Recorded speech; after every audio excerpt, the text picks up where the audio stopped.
آقا سلام علیک. سلام علیک. مسجد in the house. مسجد. البته من که فکر کنم چیزا من یه ذره ماشروم مایکرودوز کردم صبح. تو الان دیگه راستی میکشی نمیکشی اصلا نمیخوای تو آن آفی همش. من نمیدونم تو چه وضعیتی.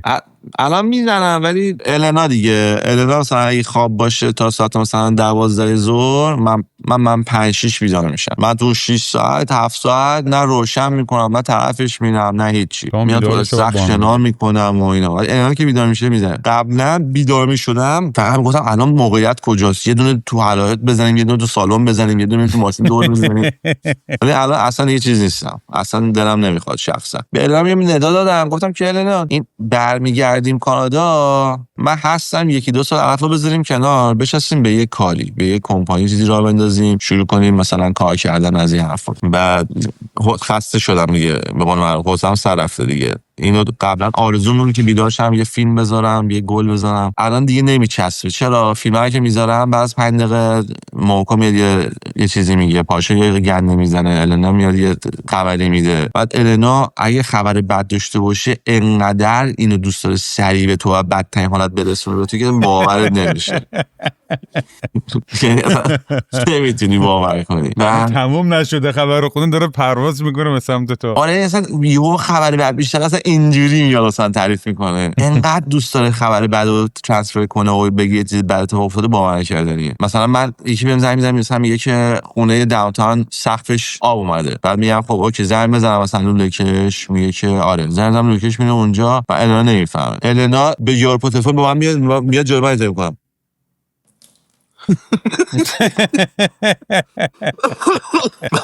چی شد؟ آره آوره. بعد من ناراحت میرم اونجا میبینم که مثلا هیچی نداره، مثلا 3 درجه آب افتاده مثلا. من میگم اونوری که اتفاق میفته مثلا به النا نمیگم ولی اینوری که النا من میبینم تمیز کنه. خب دوستان امروز قرار ما در مورد لس آنجلس حرف بزنیم، چون جفت من و سهیل موو کردیم اینجا. البته من موو کردم، سهیل فکر کنم برای سفر اومده ولی دارم سعی میکنم مخشم بزنم کم کم اونم بیاد. کنم فرق اینجا آمریکا ما رو راه نمیده، ما که راضی ام. آره آمریکا فعلا راه نمیده.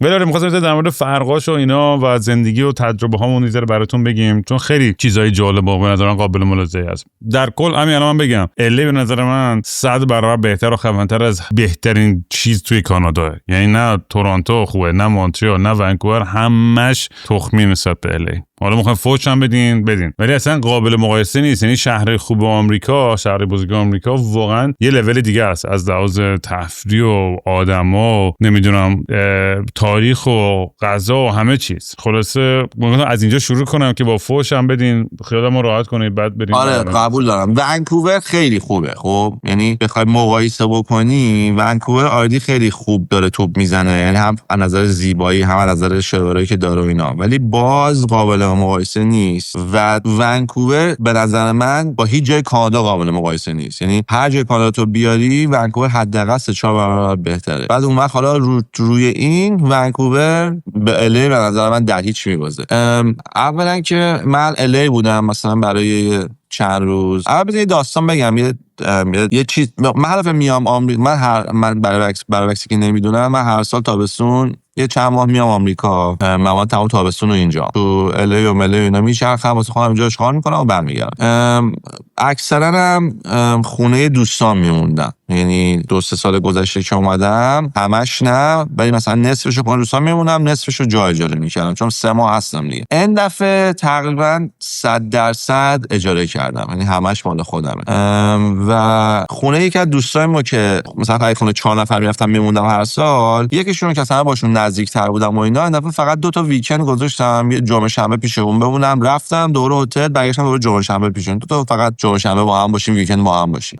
و دوستام وقت برای من نذاشته بودن. خب یعنی وقتی من رفتم خونه‌شون انگار که مثلا جنگ بوده، من خونم افتادم بیرون، اینا درو باز کردن به من جا دادن. خب من این احساسو کردم تا که مثلا اوه جون سهیل داره میاد. مثلا میگم من اگه ونکوور باشم بعد تو داری میای اونجا دیدی که تو میای اتاقت آماده است، تختت عوض شده، نمیدونم شارژرشو زدن به بغل تختت، بعد نمیدونم پتوتو میشورم میذارم بالا رو مبل، من بعضی موقع میخوابی گوشتم غذا رو نگو چه اون که غذایی دیپارتمنت الناس که النا تو اونها قویه، من که تلفن کردیت نگیرم. بعد میدونی حواسم هست، مثلا به النا میگم، زنگ میزنم میگم النا رامین داره میاد، بعد النا مثلا میدونه که مثلا تو قهوه پیش اینو بهت داده دوست نداشتی اینو داده، بعد مثلا اون غذا رو خیلی خوشت اومد، مثلا میگه اینو میخوام، میگم من دوست ندارم، میگه نه دفعه پیش رامین خیلی دوست داشت. تو هیچ اهمیتی واسه النا نداری دیگه، دوست منی خب، ولی هنوز النا چون میدونه من دارم مثلا تو داری میای، داره از بیشتر از اون چیزی که حتی لازمه میذاره که به تو خوشحالی بده. و من وقتی رفتم خونه دوستم و میگم یه حالتی بود که مثلا خب بیا دیگه ما به تو داریم جا میدیم بمون، خب من هفته اول چیزی نگفتم، مثلا روز اول شب اول رفتم بیرون، روز دوم رفتم بیرون، سوم که یه مشکل پیش اومد دیگه با مشکل دیل کردیم، مشکل اماموکو بود. بعد دیگه ما رفتیم، هفته بعد که برگشتم جمعه برگشتم ساعت 7 شب رسیدم، بعد ساعت 8 شب میرفتم بیرون. وقتی رسیدم در باز کرد، گفتم که دود من برای چی دارم میام پیش شما؟ من کلا 2 روز دارم میام خونه شما، این 2 روزم داریم همش میبینیم بیرون. بعد گفت خب ناراحتی نیا. واقعا حرفش این بود، درسته به شوخی گفت و مثلا الله اگه بیاریمش خط میگه خدا شاهد من، ولی حرفش واقعا این بود که آقا نیا خونه من. و من اینو نفهمیدم چرا و ناراحت شدم، خیلی خیلی ناراحت شدم که دود من آدمیم که اگه مثلا تو بیای خونه من سگ بهت میرسم، من کلا 2 روز اومدم خونت، نیومدم که مثلا اینجا چت بندازم مثلا اساس مزاحمت کنم. من باهات ستاب کردم، گفتم 2 روز میام، قیافه اومدی گفتی ناراحت شدی. خلاصه میگم هر دفعه میام آمریکا واقعا بزرگ میشم، نه که بزرگ میشم، یه جدید یاد میگم که تو زندگیم از اون سال بعد عمل میشه. مثلا پارسال یاد گرفتم که من مریضی خرید دارم و از پارسال که 12 ماه میگذره من هیچ چی نخریدم، تنها چیزی که خریدم برای تو خریدم اون میکروفون که برای پادکست گرفتم که تو دوباره اومدی استفادهش کردی، فقط که میگه تو میشی مقام میکروفونم اون یکی باشه، همین تنها چیزی که من پارسال خریدم. اونم دازم میگم اونم برای تو خریدم، برای خودم نخریدم چون خودم داشتم اون. یه ثانیه وایسا ببخشید این کامرام چرا قاطی کرد؟ بخشید اینترنت امروز داره انبازی در میاره. داشت چی میگفتی؟ درسایی که داری میگیری هر داشت از الی تعریف میکنی، تجربه تو هر درسایی که میگیری پارسال گفتی خرج نمیخوای بکنی برای اون میکروفون که من گرفتی. پارسال یاد گرفتم من دیگه خرج نکردم، من تو کل پارسال هیچی نخریدم، گفتم تا امسال که بیام الی هیچی نمیخرم. الان که اومدم الی فهمیدم 1 سال کافی نبوده، گفتم 1 سالی هم دوباره هیچ چیزی نمیخرم.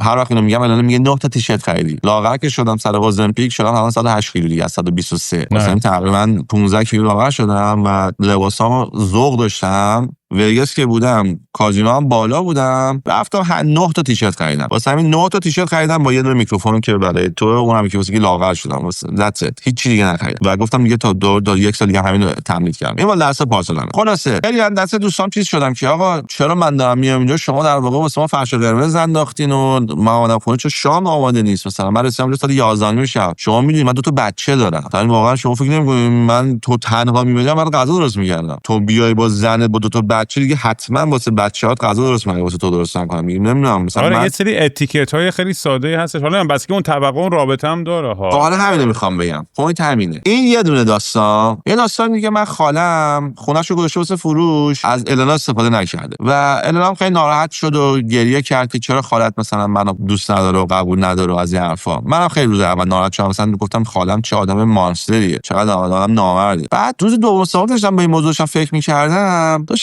تمام حرفای من درسته، فقط اگر اینکه من نقطه وسط دنیا باشم و همون باید خایمالی منو بکنن و به غیر از این داستان من فقط یه آدم عقده‌ای ام که تو این کارو کردی به من سود نرسیده، تو این کارو کردی به من حال نده. گفتم تو سگ کی که اصلا انتظار داری از هر کسی؟ تو اومدی مثلا میگم ما دوستم همین که دارم مثلا میگم از واسه من شام درستن کرده، 6 ماه پیش مثلا داشته با سرطان دیل میکرده، بعد رفته عمل کرده رودهشو در آورده، بعد از که روده در آورده فردا سرطان نبوده. فکر کن زجر کشیده، رودش شده نصف و سرطان نداشته، فقط یه مریضی بوده نمیتونستن مطمئن باشن و جاست این کیس در آوردن. واسه همین داستان امکان داره تو 5 سال تو فضا باشی از نظر عصبی. بعد اون یکی مثلا همسرش حالا مثلا خودش میتونه داستان دیگه داشته باشه، مالی مشکل داشته باشن، ترامپ اومده یکی داره کارش از دست میده و و و و و من چه میدونم داستان چیه. اصلا گور پدر من مهم نیست من بدونم داستان چیه. بدون داستان یارو نمیخواد خونه‌اش نشسته داره فیلم نگاه میکنه، برای چی بلند شه واسه من برنج آب بکشه که من رنده بود میخوام بیام با دو تا بچه تازه. خب نه کوچیش داری با بچه میبره غذاتو بگی بیا ستاپ کن یه جوری که بتونیم بیا. میدونی مگه من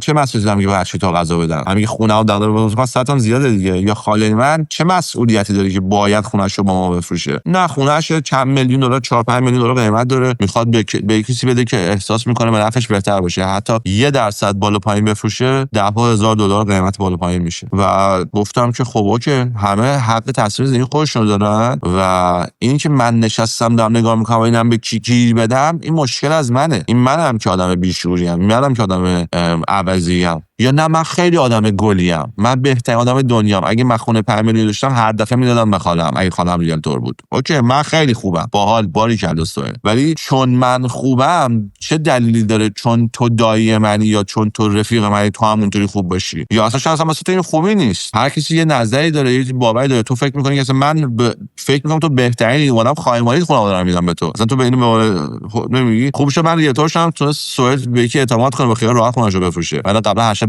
بد می‌خوابی. ها هر کسی میتونه دنیا از چشی خودش نگاه کنه و من فکر کردم که آقا چقدر من آدم بیشوریم که دوستم انتظار دارم واسه من غذا درست کنه، دوستم انتظار دارم که نره بیرون بمونه خونه به خاطر من. شاید بشینی با 100 نفر صحبت کنی همه میگن آقا رو حق میدم بهت، دوست تو سالی یه بار میبینی 2 روز آره دیگه بعد بشینه خونه. نه باید بشینه خونه. چون روزی که من بهش گفتم من این تاریخ دارم میام گفت من اون روز مهمونی دعوتم. گفتم اوکی مهمونی دعوتش بهتر هستن، من میام اونجا ریلکسم چون تو خونه نباشه بعد کمتر آروم باشم، بچه‌هامو نباید بهش میگم ساکت بشینی خود راحت‌ترم هستم حتی. چرا که نه. واسه همین چیزی که یاد گرفتم که آقا آدم‌ها نباید انتظار داشته باشی هر کاری واسه هر کسی می‌کنی واقعا باید واسه اون لحظه بکنی، نه اینکه فراموش کن فلان. نه الان دلم میخواد من خوبی کنم، رامین اومده خونه من میتونم بهش الان غذا بدم، من میخوام این کارو انجام بدم، ولی چون من به رامین غذا دادم معنیش نمیشه که پس این رامین نمیخواد من رو دعوت کنه خونش ما غذا بده. فکر کردم ما اینجا دعوتت میکنم که غذا رو یاد نمیاد بهت دادم. میگم دیگه من نباید مثلا مهم باشه که تو کردی یا نه. و اینو من توی این سفر یاد گرفتم چون توی سفر واقعا ناراحت بودم، اصلا دوست داشتم تکته میکردم یعنی چی من خونه رفیقم انقدر اینجا الان ناراحتم احساس میکنم مثلا زندانم میخوام فرار کنم. بعد اونا اینو فهمیدن، حالا من هتل دارم کلید کردن نرو، منم نرفتم موندم اونجا با اینکه هتل دارم، حتی پول کنسلیشن دادم نرم. یعنی تعارف تو تعارف شد. عجب کثافتکاریه. چون میگن اونا من میبینی دیگه اگه رفتی خونه فصل 11 شب با تو تا بچه غذا رو میز نیست یارو کیش هم نیست که تو داری میاد. اگه تو داری میری اونجا کلا جمعه و شنبه اونجا هم جمعه داره میره بیرون هم شنبه داره میره بیرون کل درست رو نمیبینه، خب یارو کیش نیست تو داری میری اونجا. اینو میتونی بفهمی. ولی وقتی یارو داره اصرار میکنه بمون میفهمی که انقدر یارو از ناراحتی تو ناراحت شده داره به خودش ضرر میزنه که به تو فیک نشون بده که نه ببین من دوستت دارم. این خیلی احمقانه است. من خدا رو شکر من توی دنیایی که من زندگی میکنم خیلی بدون تعارفم و الانم تا خونه خودم بخوام بگیرم الی خونه دوست دوستام موندم و اصلا تعارفم ندارم، خیلی هم ریلکسم. من بدم دیگه تو پادکست دادم با هم دیگه 1000 سال من دیگه امام مهمون بود. الان مثلا دارم یه خونه خیلی شیک و قشنگ توی بالای هالیوود هیلز دارم داگ سیتینگ میکنم، آدمام خیلی لطف کردن بهم اعتماد میکنن و منم هیچ وقت سوء استفاده از این اعتماد نمیکنم. همین که گفتی خانمش خیلی آدم بدیه جفتشون آدمای خیلی ماهیان. هیچ حرفی راجعتون نزده بود تا حالا دروغ میگم. حرف بد نه خیلی آدمای باحالین و به غیر از اون خیلی بچه باحال دیگه بودن تو شهر. خب یه هفته خونه اون یه هفته خونه دوستای دیگه‌ام و خب خودم مثلا اصرار دارم که آقا این هفته من میخوام همه گروسری شاپینگ ها رو من میکنم. یعنی خب بی گاو که نیستم، حالا میدونم که پول اجاره ازم نمیگیرم ولی یه جور دیگه میتونم کمک کنم. آقا میرم تمام گروسری رو من میخوام استیک میخرم، آشپزی میکنم، نمیدونم خونه که هستم ظرف و زمین و همه رو دارم میشورم، چون بالاخره یه جا به بعدم باشم به همه‌شون هم گفتم تعارف نکنید. من آقا 2 روز بعد بخوای آقا دختر دعوت کنیم، میخوای پسر دعوت کنیم، میخوای من نباشم، مثلا من بگو من یک ذره ناراحت نمیشم. من از اون تعارف ناراحت اون موقعی که تو توش قرار گرفتی وقتی که کسی تو رو کیر کنه اینجوری من انقدر آدم رو راست و بازیم، انقدر صاف و صوفم، اصلا من بگم آقا رام امشب من میخوام برم یکی رو بیارم قرار هم دیگه بکنیم تو صبح میخوایم جیغ بزنیم برو جای دیگه، میگم نوکرت هم هستم، لذت تو لذت بنده است، برو حالشو.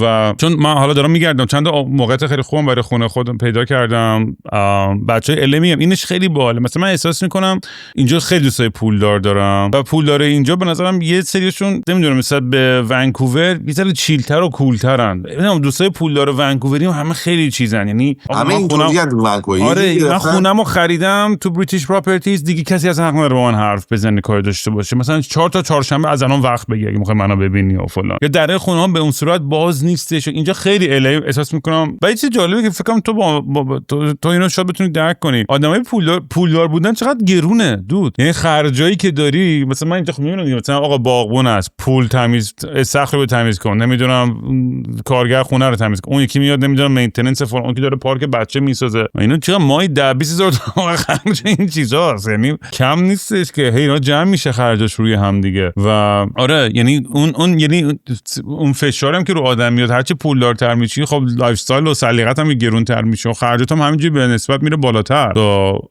و یه چیزی که دیدم اینجا اینه که تو آمریکا خیلی جالب برام، خیلی آدما ادای پولدارا رو دارن. یه سری آدم واقعا پولدارن که اصلا تکلیفشون روشنه و یه خیلی هستن که ادای پولدار دارن. یارو مثلا پول خونه و زندگی نداره ولی ماشین $200,000 تو پارکینگشه. اینو کمتر جای دیگه دنیا میبینه. آدمایی که این تضاد داخلی و این عقده رو دارن که یه جوری خودشونو خیلی خفن نشون بدن ولی چیزی نداره. من تو ایرانی زیاد دیدم، حالا کالچر دیگه شاید زیاد دسترسی ندارم، ولی تو ایرانی اینو خیلی زیاد میبینی که مثلا طرف میاد. توی یه ویدیو هم بودی که بچه‌ها اومد گفت من خیلی موفقم و این کارو کردم و این کارو کردم، مثلا آدم حسابی هم. گفتم نه تو هم احمقی. گفت آقا من این همه زحمت کشیدم تو این فصل. گفتم تو با BMW $100,000 بشونی در خونه من، تو 2 سال اومدی کانادا، تو 2 سال اگه فیسبوک کشف کردی گوه میخوری رفتی ماشین $100,000 خریدی. این که از ماشین $100,000 خریدی نشون میده که نمیفهمی پولدار شدن و پول جمع کردن یعنی چی. نشون میده که فقط میخوای بازی کنی، میخوای زود برسی به اون پوینتی که نشون میدی من پول دارم، دیدی من پولدار شدم، من پول غذا دارم میدم. ولی نه نیستی. اتفاقا همین نشون میده. تیک تاک دیدم دختره گارسون جف بیزوس میره تو رستوران سر میزه میشینه، بعد میگه که دمش گرم غذاشو خورد، خیلی هم مهربون بود، منم به صدا کرد، همه آدم خیلی خوبی بود. ولی وقتی خواست بلند شد بره، به من وقتی که اومد تو گفتن اصلا راجع پول با این صحبت نکنید. این میاد غذا میخوره میره، وقتی رفت شما این صورت حسابشو میدین به سکیوریتیش. بعد میگه غذاشو که خود ما دادیم به سکیوریتی هم هرچی اونجا بود امضا کرد، 20% هم تیپ داد رفت. بعد میگه خیلی ناراحت شدم که 20% تیپ داد. میگه میفهمم دمش گرم ولی at the same time مادرش گفتم چقدر یادم تو دیگه کونی باشه. بعد داشتم مقایسه میکردم اگر تو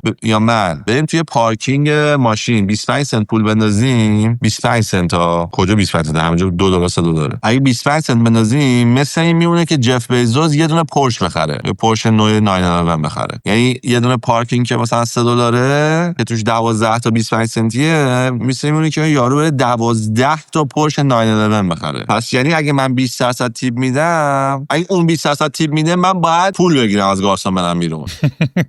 میفهمی چی میگم؟ بعد چجوری میشه که این آدم به این لول رسیده؟ دیگه پولدار آدم رو کره زمین میگم به 10 نفر پولدار نفهمیم، به همه‌شون میگم پولدار رو زمین بزنیم، این دومه میگم اوکی خیلی بد شد. یعنی دیگه پولدار آدم رو کره زمینی چجوری منطق نداری که تو دنیا خوبی کنی که آقا هر کی منو میبینه انگار مثلا جیزس رو دیده، انگار محمد رو دیده. مثلا آقا من اگه واقعا تو این لول پولدار بودم میگفتم هر جا ما غذا خوردیم تیپ هست $5,000 به علاوه 20% بیل. اگه بیل من هستش $1,000 میشه $5,200 تیپ بده، 6,200 بده بریم بیرون. هر کی منو میبینه $5,000 پول دستش بیفته، 2 ماه اجارش جور شده باشه، یه ماشین بتونه بخره که هر کی منو میبینه بگه خاطر خوب دارم. تو ماه میشه $150,000 نه $200,000. تو صورتش هم توی ماه میبینه اصلا. بعد $200,000 آخر ماه برای اون میشه 25 سنتی که جنابالی بندازی تو پارکینگ. چطوری میشه این 25 سنت در ماه خرج نمی‌کنه واسه که آدمای دیگه رو کمک کنه؟ کجا ما بزرگ شدیم که داستان میخوندیم یارو میاد مدرسه میساخت، خونه میساخت میداد به مردم، خودش نمیخورد میداد بچه‌ها بخورن؟ چی داره میشه؟ و این کونی گدا گشنه مادر جنده زنشو طلاق میده، بهش $30,000 $30 بیلیون 40 بیلیون دلار به اون پول میده. خب تو که تا قبل این یا چسخور بودی قبوله، وقتی که یه خانم اومد که تو کست ننت 40 بیلیون ازت کشید، چرا الان نیومدی لارچی بگی ما که 40 بیلیون دادیم به کست خار اسولینچا؟ خب بیا الان 25 سنتی به این به مردم بدم تا آخر عمرم 1 بیلیون هم نمیشه، 1/50 فاکین اون کاری که زنش باش کرد نمیشه. و این مثلا آدمیه که باید ما به عنوان هیرو بشناسیمش، خوش شانس ترین، اگه بخوای لاتاری ببره این بشی، اگه لاتاری دوم ببره بچه این بشی، اگه لاتاری سوم ببره زن این بشی. یه تاثیر بدی هم این فرهنگ بیلیونری گذاشت روی کره زمین که قدیما یاد باشه تو که میلیونر بودی یادم پولداری حساب می‌شدی. آقا یارو $1 میلیون پول داره. آقا چه خبر، $1 میلیون. این قدیما یادیاره. $1 میلیون بیلیون بود قشنگ. الان اینو واسه حالا یه برگردیم سر اصل بحث می‌خواستم در مورد الی و کانادا و ونکوور مقایسه هامون، حتی همین بحث مرتبط بود. ولی اینجا فرهنگ یه جوری شده توی این ترمه بزرگترین نقد من از فرهنگ الی همین بحث خیلی ماتریالیستیکشه، همه چیزای دیگه‌اش واقعا 10 از 10 عالی، خیلی دوست دارم، ولی اینش یه رو مخم میره که تو خیلی از دایره‌ها حتی اون آدماشون خودشون عوضی، آدمایی که فکر میکنن که تو به خاطر اینکه یک مقدار صفر تو حسابت نباشه حق نداری با اونها هنگ اوت کنی. خیلی من این تبعیض خیلی رو مخم میره. آدم با بر اساس اون توانایی، شعورش، تجربهش، میدونی تمام تجربه زیستیش، تحصیلاتش، همه این چیزا با در نظر گرفته شخص با یکی داره ارتباط برقرار میکنه. تو یورو تو نمیدونی چرا پیروز میلیاردر بوده و الان فقیره یا فلانه، ربطی نداره. آدم خوب، آدم باحال. توی الی بیشترین جایی که من احساس کردم که میگم قدیما اگه گفتم میلیونر بود، الان آدم‌ها اینجوریه که دنبال بیلیونر مانی ان خیلی‌ها. یعنی چه حالا دختر پسر تو رابطه است، چه خود آدمو تو کارشون، به خصوص تو سان فرانسیسکو اینو خب خیلی بیشتر لمس کردم. این آدمایی که بخوان زودتر یه بیزنسی بزنن، از براشون مهم نیست که بیزنسشون بگیر، فقط میخوان بیزنس رو یه جای استارتاپو بزنن که یکی از ارباب متا، گوگل، ایلان، فیسبوک فلان بیاد بخره. یعنی اینجوری نیست که ما کمپانی خودمون رو بسازیم الان، چون دیگه میدونن که اصلا نمیتونن با این ابرقدرت‌ها دیگه رقابت کنن، فقط اکوایر شدن. خیلی وقتا شده گل اصلی، چون ما $1 بیلیون که ما رو باید کنه ما هم بزنیم خیالمون راحت کنیم. بعد این مسئله توی خب دیتینگ لایف اینجا اینو خیلی متوجه شدم. ببین آدم‌ها اینجا یه ذره توی عالم توهم هستن، توی دیتینگ لایف، توی آمریکا، توی شهرهای مثل شهر دیگه اینو نه حس نمی‌کنی. تو بدی مثلا پورتلند، سیاتل، اصلا اینو به این شکل اصلا حس نمی‌کنی. آدم‌ها خیلی کول‌ترن، میری بار با یکی حرف می‌زنی، میرین خونه با هم فلان. ولی تو الی این خیلی لمس میشه، این مقدار صفرایی توی حسابت و جوری که باهات برخورد میشه و توقعی که هستش، اصلا برخورد ول کن. و من اینجوریم که دوست عزیز تو از 10 به زور 5 هم نیستی، چجوری اصلا این توقع رو داری؟ اصلا من که کچل خرفت اصلا احمق هیچی، ولی تو توقع داری یه بیلیونر خوشگل خوشتیپ سیکس پک فلانه با هلیکوپتر شخصی دنبال تو، میبینی به یه آدمای دروغی فروختن تو این جامعه که فکر میکنن که هممون چون آمریکا خیلی فردگراییه دیگه، همه دوچار این توهم دارن که آقا مین کاراکتر انرژی بهش میگن به انگلیسی. همون چیزی که من داشتم سوال میگم که من فکر میکنم من هستم واسه همین ناراحت بودم. همین این مین کاراکتر انرژی خیلی رو مخ میره، هم تو دخترها هم تو پسرها، آدمایی که اینجا هستن. میدونی تو میری مثلا اینجا مهمونی که همه سلبریتی ها شیکن، بعد مثلا یکی آدمی هستش که اصلا طرز برخورد صحبتش یه جوری که آقا من انقدر خفنم و شما انقدر گوین. یارو میاد توی پارک با 9 تا بادیگارد تو رانین که اصلا که چی حماس فکر میکنه قایم شده پشت اون بود، تو مثلا برای 9 تا بادیگارد برای چی داری میاری؟ میدونی یعنی یه سری عقده بازیایی که ربط داره به پول و شهرت که تو الی دیگه معروفه دیگه، لایف استایلز اف the rich and famous. یعنی اینو باید ذره ازش بزنی کنار، یعنی اینو باید از بغلش یه دور بزنی و بعد بری اون کامیونیتی و آدمای باحال خود. من بچه‌ای که مثلا من باشم میگم بچه‌ای که خیلی بچه‌ای بیچ باز و میدونی پلاسن دم بیچ، یا بچه‌ای خیلی سیلور لیک و اکو پارک و هایلند پارک و بچه‌ای که هیپسترایی که اونوران. خودم مثلا ولی خیلی رفیقام سانتا مونیکا یا هالیوودن یا بیورلی هیلز و فلان و بلیر حتی، یعنی و یه چیزی ولی واقعا جالب بگم سوئد، یعنی من میگم پول همه میدونن آقا یک سری رفاه و راحتی‌ها رو میاره ولی تضمینی برای خوشبختی نیست. یعنی اینو تو کلتون بکنید، یعنی پول خیلی راحت‌تر میکنه زندگیو ولی تضمینی برای خوشبختی به هیچ عنوان نیست. و آدم پولدار خوشحال دیدم اینجا، آدم فقیر خوشحال دیدم و برعکسش، هم پولدار دیپرس هم فقیر دیپرس. یعنی انسان خوشحالم. آره حتما ولی آره خلاصه یعنی این تنها گلم از الی، ولی واقعیتش اینه که یه چیزی که خیلی دوست دارم اینه که آدمای خیلی باحال، حالا طبقه سطحی اصلا مهم نیست که چیه، پایین وسط بالا، میری خونه هاشون، یا خوابه است، 5 خوابه است، 10 خوابه است، هر چی، آدما اینجا سلیقه دارن، خونه هاشون یه پینتینگ و یه آرت ورک و یه رنگ و یه کتاب، میدونی یعنی این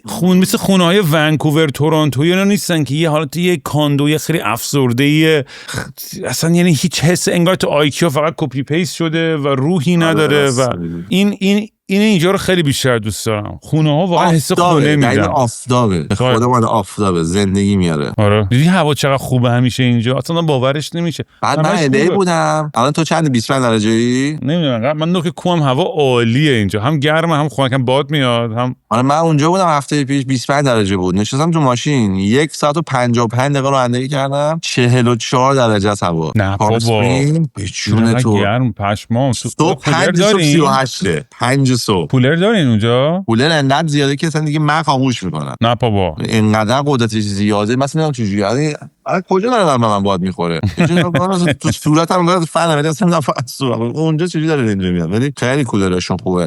ولی خب من همش تو آبم دیگه وایسادم ها. آره مثل وایساد.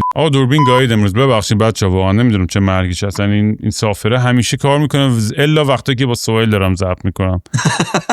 یکی داره ما رو هک میکنه، اصلا باور نکردنی. فکر میکنم یکی داره هکمون میکنه، نمیخواد با هم حرف بزنیم، ولی ما جلوی تمام بدا اونایی که میخوان چش بدن میگیریم. چی می‌خواستم بگم، ولی آره دیگه خودت چه حسایی میکنی الان؟ چون خب الان پامستری واقعا یعنی از فرق همین فرهنگی و اجتماعی و کامیونیتی و پارتی و این چیزا، من چون میگم هر شب یه پارتی دعوت، من صبحونه نهارشام میجام دعوتم و این خودش خیلی منو خوشحال میکنه. چون ونکوور یه طور دارم که تو هم اونور اگه بغلم بودی هر روز دم تو بین تو النا بودم، اگه خونت همسایه من بودین بین تو النا میخوابیدم هر شب. میفهمم ولی خب اونم بورینگ میشه بعد از یه ما. ولی اصلا خیلی ونکوور خیلی هپنینگه، 5-6 تا رفیق بیشتر ندارم تو ونکوور، میدونی چی میگم؟ و این اینجا هر روز برنامه هست، بچهای باحال هست، پادکست هست، کلی سلبریتی باحال، رفیقام مثلا آرتیست خفن هست، آدمای جالبی هست، آدمای متفکر، آدمی که توی ناسا و جی پی ال و نمیدونم فلان از پولدارای خیلی جالبی که داستاناشون از این پولدار قدیمی هستن که یارو میشن پای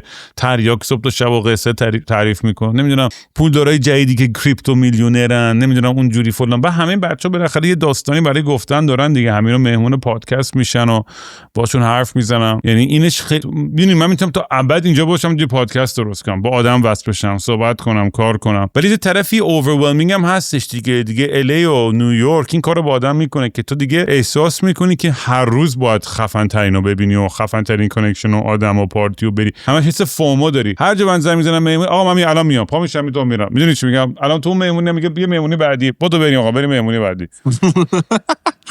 من که میگم من بیشتر چیزام دیگه، من فقط با بچه‌هامم و بیشتر توی این ساید خونم، برای همین من خیلی اون سایدی که تو میگی رو نمیبینم. من این که مثلا همه جا رفاه هست، میخوای برید دم خونت همیشه گس استیشن هست، دم خونت همیشه شارژر هست، دم خونت رستوران هست، دم خونت بعد ساعت‌ها رانندگی می‌کنی دوباره همه چی همه جا هست. اینی که اینقدر همه چی همه جا هست و بزرگه، هر جا میری مثلا دیگه می‌خوام کارواش، مثلا این مثلا کارواش ساده بزنم تو ونکوور، می‌خوام برم کارواش، پا میشم کارواش، میرم ماشین میشه 20 دلار میدی بیرون. منم کارواش رفتم میبینم زده کارواش یه دونه کارواش می‌خوای بکنی 40 دلار 38 دلار، بعد آمریکایی خب میشه 50 دلار 60 دلار. چه خبره واسه کارواش؟ چیکار می‌کنی؟ بعد نگاه از این سابسکریپشن هست که جدید مود شده اینجا، بعد میگم اوکی قیمتشو زیاد میزنن که سابسکرایب کنی، بعد میگم خب بزنم سابسکریپشن چقدره، سابسکریپشن زده 37 دلار برای یه ماه، اگه الان جوین کنی 50% هم به تخفیف میدیم. خب 17 دلار پول دادم، یک ماه ماشینمو میشورم، بعد رفتم اونجا میبینم هولم بهت میدن، جارو هم داره، دستگاه داره تو ماشین فیس میزنی که لای سوراخا باد بزنه بیرون. من 25 سال دارم گس استیشن میرم تو ونکوور، یه بار یه ونکوور رفتم که به تو حوله بده، یه دونه یه گس استیشن رفتم که تو فیسش بشه هوا بزنه، اصلا اینقدر هر رفا. بعد به یارو میگم که خب من چجوری باید پول پارک چیزو بدم، این یارو جارو رو بدم؟ بعد میگه که میای میزنی، بعد که میری بیرون جارو رو جلوت میبینی، پارک کن جارو کن. بعد فکرم که اوکی این جارو رو زدن اینجایی که تو از تو بعد بهش برسی و اون هک اونجا هست دیگه، پول داده دیگه واسه میتونه. بعد 2 روز بعد باهاشم رفتم از اون ور رفتم تو پارکینگ، فقط من خواستم جارو کنم. از اون ور رفتم تو پارکینگ، فقط جارو کردم اومدم. بعد اینجا هیچ چیز نمیتونه تو رو چک بکنه اونجا. یه پارکینگ توش هم جارو داره، 20 تا جارو داره. میری اونجا وای میسی پارکینگ میزنی میای. باشه فقط این زمان تو آمریکا میتونه بیفته که یه 20 تا جارو دسته حوله نو فیس واسه تو بذاره، چک نکنه که تو داری میای اونجا پول دادی یا ندادی. اینای آمریکا رو من دوست دارم. انقدر قدرت داره، انقدر گنده است که میگه ولش کن. 10 نفرم در ما میخوام بیان اونجا جارو مجانی کنم، بذار بگن جارو من داره ران میشه نامستا، من جارو من خاموش کنم، حالا یکی یه میاد بزنه جهنم. همین یارو میخواد روز مشتری شه. اینای آمریکا رو من دوست دارم.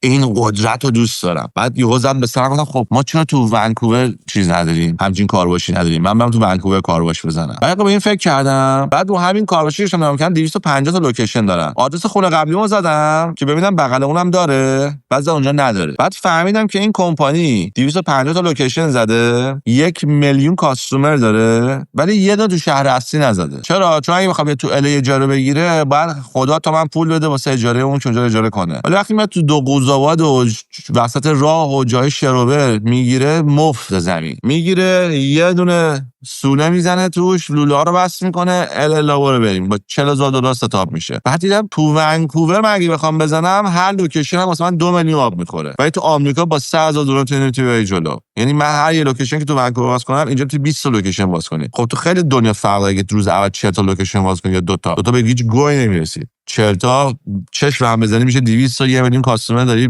پول پارو میکنی. این چیزا فقط تو آمریکا میتونه اتفاق بیفته. من خب این بیزنس تو کانادا کار نمیکنه. الان اگه تو چیز داشتی، گرین کارت داشتی یا پاسپورت آمریکا داشتی، موو می‌کردی آمریکا؟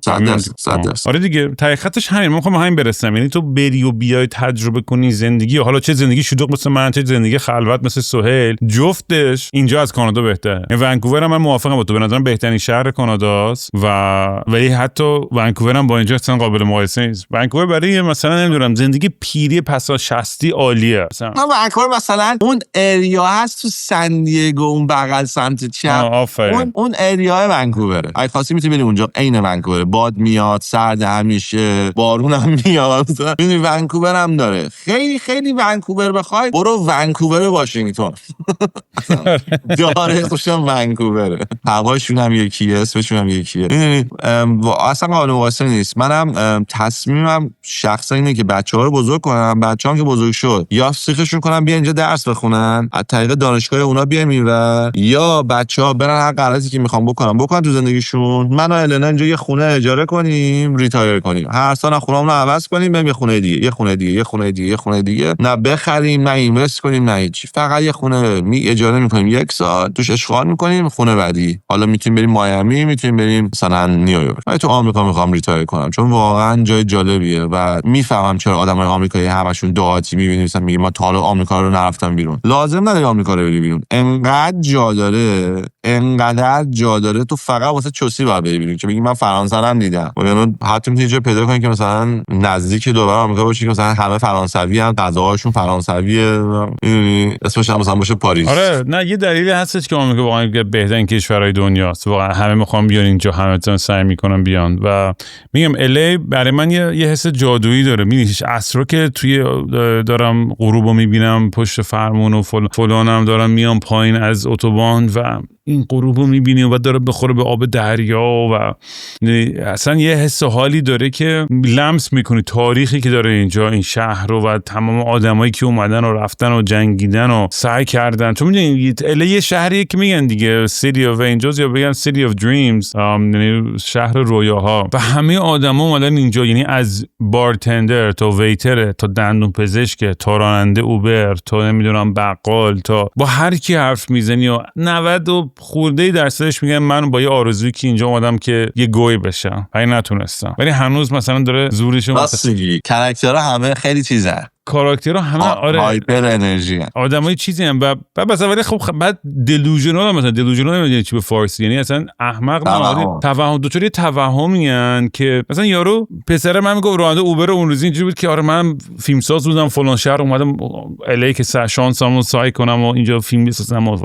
بعد گفتم که بعد تو خیابان مالهالند درایو بودیم، گفتم آره اتفاقا الان تو مالهالند درایو همون فیلم معروف دیوید لینچ دیگه و لینچ خیلی کارگردان خفنی یا فلان دوست داری لینچ، بعد تو آینه نگاه کرد گفت دیوید لینچ کیه؟ تو به خود بگی فیلمساز و دیوید لینچ نمیدونی کیه؟ یعنی لاست هایوی، بلو ولوت، یعنی اصلا همونجا باید از اون صخره خودتو پر کنی پایین. برای میگم یه سری واندوچار توهمن میان اینجا فقط برای به هر یکی میگه هنرپیشه، یکی میگه توی کورن استار بودن، یکی میگه توی مدلینگ، یکی میگه تو فلان، فقط به یه عقده یه توهمی میان که من میخوام تو این شهر گویی بشم. و خیلی چندش، اون انرژی چندش دیگه، یه جورایی که خیلی لوزریه دیگه. بابا نمیدونم چجوری توضیح بدم.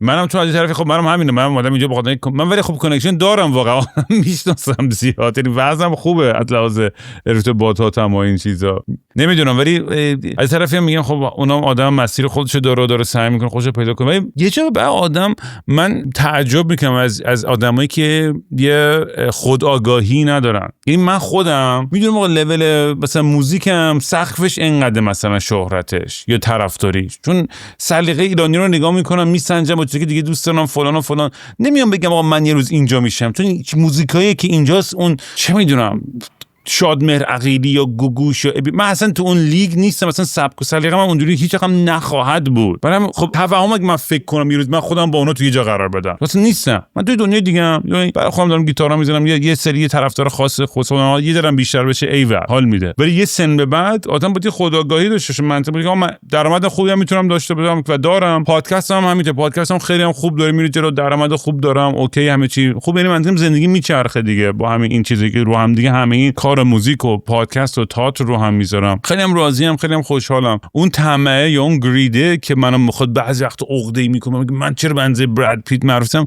حاجی خودت تو آینه نگاه کن، کیره خری نیستی تو. میدونی، و این خطاب دارم به همه آدمایی که دارن تو الی فکر میکنن که یه گوین، آقا نیستی. توهم نزن. اگه تو یه چیزی هم خوب هستی بچسب به اون تا اونجایی که میتونی برو جلو، بلکه ترکونی و متوجه شی که خب آقا اینجا شاید دارم به این آخرین خط اینجا میرسم، اشکال نداره. شاید توی کار دیگه این مثلا من خیلی خفنم، مثلا چه میدونم از شدت کانکشنایی که دارم تو فردا با هم دیگه مثلا چم یه بیت کوین، یه کوین جدید مثلا یهو خیلی پولدار شدم و مثلا کوینم خیلی آدما رو نجات داد. یعنی من رفتم یه جایی مثلا یه فارم می‌زدیم با هم دیگه که اونجا کمک می‌کنیم به تمام کارگرایی که داره مشکلای مدارک مثلا ویزا و اینا دارن که آیس رو دنبالش می‌کنن، به اونها یه پناهی میدم. چه میدونم، از ما میگم شدت فرق اسپکتروم این اتفاقی که میتونه زندگی رو تغییر بده تو الی خیلی به نظر من یه چاشنی هیجانیه که زندگیو خیلی باحال‌تره. که تو ونگوت تو سایت قدش بالا پایین بری، مثلا پر هیجان ترین کارو هفته اول میتونی انجام بدی، بری فلان جایی هم فلان آبشار رو ببینی، فلان استیک رو بخوری، بری بالای فلان ساختمون از شهر هم یه دیدی بزنی و تمام دیگه، هیچی نداره. خب چیکار کنی؟ آدماش هم همینن. آره من موافقم کاملا. الی حفظم شاید حالا ادامه بدیم، یه چند به نظر من اینجا داره چند تا مسئله در مورد تجربه الی با هم بسازیم، چون ولمون کنین تا صبح میشه حرف زد. شما هم که دارین گوش میکنید و اینا کامنت بذارین، بگین آقا چیا اگه الی هستین یا الی رفتین سفر کردین نسبت به کانادا و اینا، برای شما چه فرقایی داره؟ دوست دارین، دوست ندارین؟ انتقادتون چیه؟ تعریفتون چیه؟ خلاصا دوست داریم از شما بشنویم. مرسی کینگ رام عزیز، خیلی حال دادی. باز بریم برای اپیزودهای بعدی تا ببینیم. بفرمایید. دمتون گرم. چاکس. اقتصادی